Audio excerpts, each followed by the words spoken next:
Hello everyone, I'm Chris and this is a full recap of Joker released in 2019. If you end up enjoying this video and want to see more from us, then make sure to click that subscribe button and click the bell to know anytime we upload a new video. Since the Joker's first comic book appearance in the spring of 1940, there have been many iterations of the character created for all forms of media, including film. As to date, there have been 7 different actors who've taken on the daunting task of bringing the Joker to live action, primarily as a foil to his arch-nemesis, the Batman. While in 2019, the character was actually given his own movie titled Joker and starring Joaquin Phoenix, who for his performance received the Academy Award for Best Actor in 2020, making him the second actor to win an Academy Award for his performance as the character, with the first going to Heath Ledger for his iconic portrayal in The Dark Knight back in 2008. While the film itself was also nominated for 10 other awards, and even won the Oscar for Best Original Score as well. The film wasn't just a success critically though, as it also managed to rack in $1 billion at the worldwide box office, making it the 8th highest grossing film of 2019,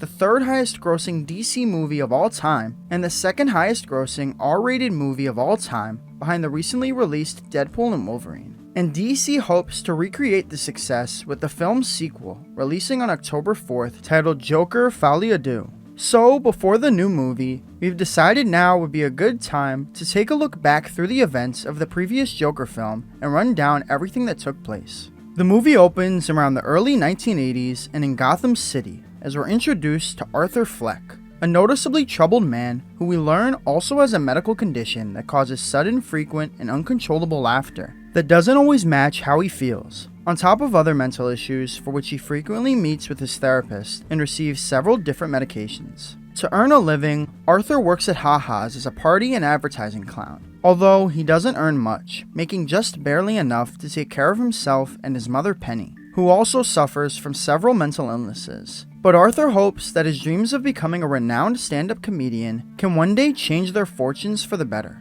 Despite wanting to bring joy and laughter into the world though, Arthur's hopefulness continues to be crushed by the current state of Gotham City, as it's filled with violence and crime, which he unfortunately suffers from firsthand when, while spinning a sign for a local business, he's attacked by a group of teens and left laying in an alley. He's able to find some comfort when he later returns home though, and watches his favorite show with his mother, Live with Murray Franklin, which allows him to briefly free himself from reality as he imagines being on stage alongside Murray. Also allowing him to free himself from reality is his interaction with one of his neighbors, single mother Sophie Dumond, in the elevator, who he quickly becomes fixated on and decides to follow around as she goes about her day, dropping off her daughter at school, hopping on the train, and heading to the bank, where Arthur ultimately turns back home, although it seems she'd actually noticed him following her, as she shows up at his apartment to confront him about it. But Shiali just laughs it off and even accepts Arthur's invitation to attend his upcoming stand-up show at Pogo's Comedy Club.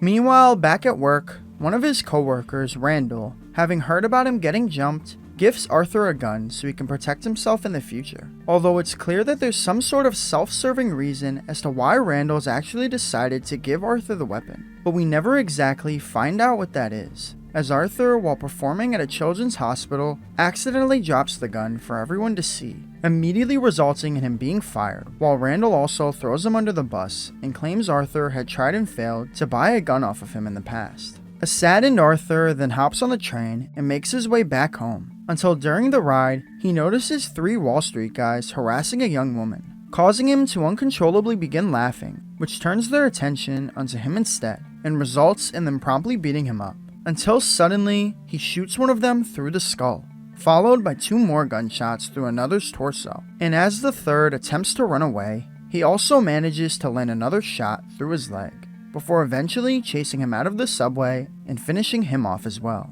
with multiple gunshots through the back. Arthur then immediately flees the scene, running until he arrives at a public restroom, in which he's shown to have found some enjoyment in what he just done, as he begins dancing in front of the mirror. And this thrill ride continues on when he returns to his apartment building, as he stops at Sophie's door and promptly plants a kiss on her. The subway murders of these 3 men quickly hits the news, and is soon spoken on by Thomas Wayne, founder of the multinational corporation Wayne Enterprises, who we learn Arthur's mother used to actually work for years ago, and who's also recently announced plans of running for mayor of Gotham City. When asked about the murders, which a witness has claimed were committed by a man in a clown mask, Wayne harshly reprimands the killer for their actions and condemns the anti-rich sentiment growing in the city as a whole. And until those kind of people change for the better, those of us who have made something of our lives will always look at those who haven't as nothing but clowns. On top of being criticized by his mother's hero, Arthur is soon delivered the bad news that the city has cut its funding on social services, so he and his therapist will no longer be able to meet,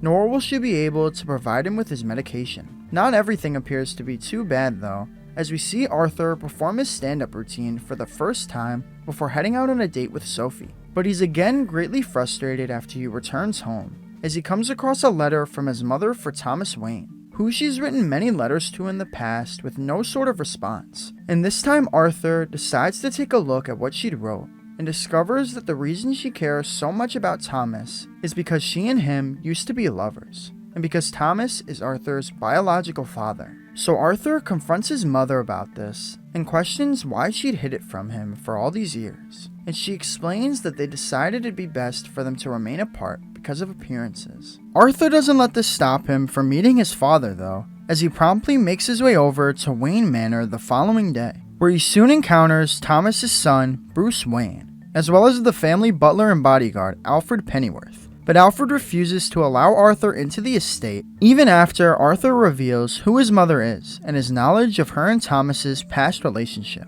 since according to Alfred, there never was any relationship between them, with him claiming that Penny was a delusional and sick woman, angering Arthur enough that he grabs Alfred by the throat and begins strangling him, although he soon lets go upon noticing the fear in young Bruce's face before running off. Just as he then returns home later that night, he sees his mother being carried into an ambulance, and after arriving at the hospital, Arthur learns of what had happened from detectives Burke and Garrity, as they'd arrived at his apartment earlier to ask him some questions. But he wasn't home, so they asked his mother instead, resulting in her becoming overwhelmed and suffering a stroke. Now that she's received medical attention though, they've come to ask Arthur these questions himself, revealing they'd spoken to his boss and former coworkers, and have now come to see if he knows anything about the recent subway murders. But Arthur's able to blow them off, claiming he needs to check on his mom. While seated beside his mother's hospital bed, Arthur watches that night's episode of Live with Murray,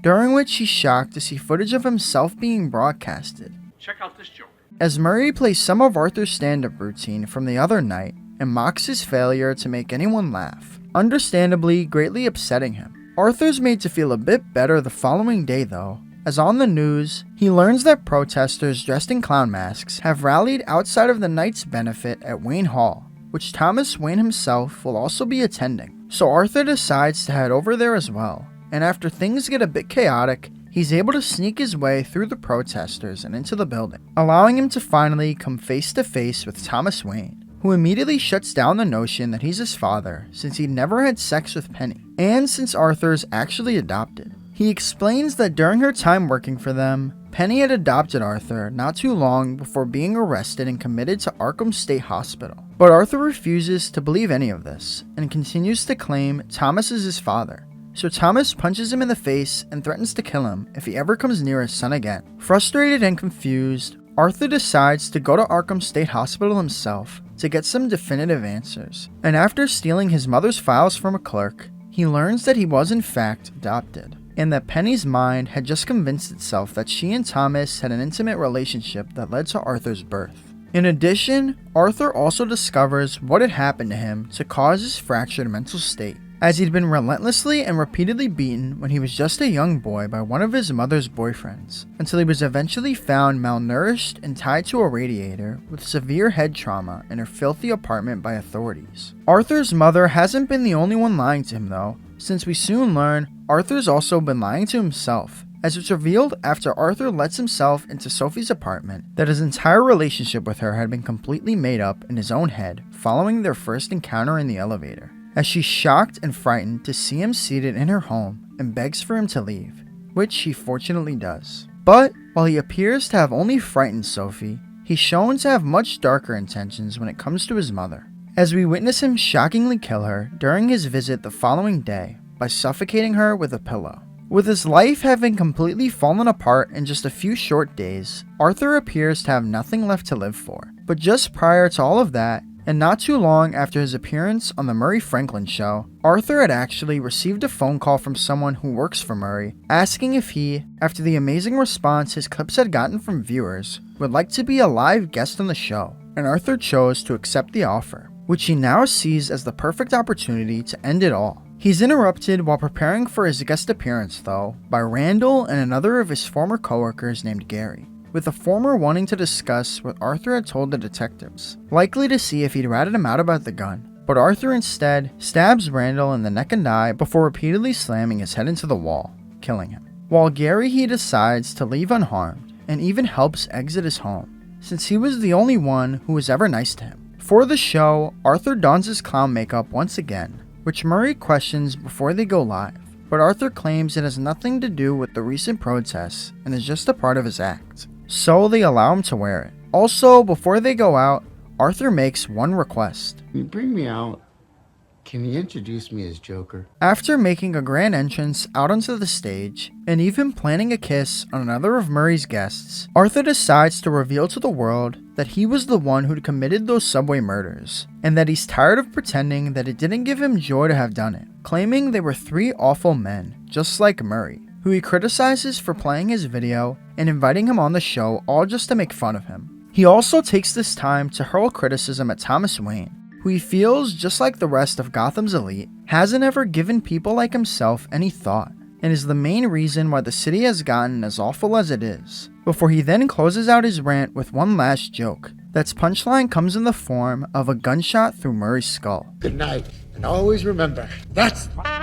Immediately following the sudden murder, Arthur's tackled and arrested by police, although he doesn't remain in their custody for long, as their vehicle is suddenly slammed into by an ambulance being driven by one of the city's rioters, who then drags Arthur out of the wreckage to be surrounded and applauded by a crowd of his followers. While elsewhere in the city, Thomas Wayne attempts to avoid the riots by heading down an alleyway with his wife and son, but this just results in the 3 being cornered by another rioter who suddenly shoots and kills both Thomas and Martha, while Bruce's life is spared. We then jump ahead an unspecified amount of time and see that Arthur has now found himself locked up in Arkham State Hospital, where he's now being interviewed by a psychiatrist, although the interview is brought to an abrupt end when Arthur violently murders the woman, before the movie ends with him dancing his way down the hospital hall and leaving a trail of bloody footprints as orderlies chase after him. And that was our recap of Joker. If you enjoyed the video or found it helpful in any way, then make sure to leave a like and subscribe to the channel. And also, let us know in the comments below where you'd rank Joker when comparing it to every other DC film, as well as where you'd rank Joaquin Phoenix's portrayal of Joker compared to those that came before or since. But once again, thank you all so much for watching, and I'll talk to you again soon.